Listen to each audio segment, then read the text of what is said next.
Jeg har været inde på reolerne og fundet en godt slidt bog med patina og repareret ryg.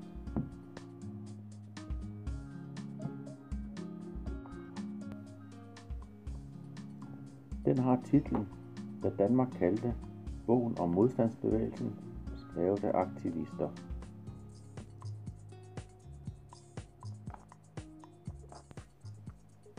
Det må siges at være en førstehåndsberetning.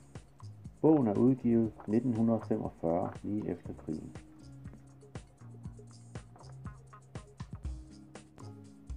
Det er en bog med mange illustrationer, blandt andet med originale fotos fra stikkerforhør og af sabotageaktioner.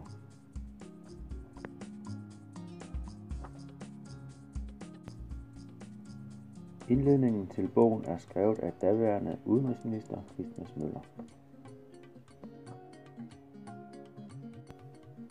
Bogen kan bestilles på Antikvariatets hjemmeside, hvor du samtidig kan finde omkring 500 andre bøger omhandlende 2. verdenskrig.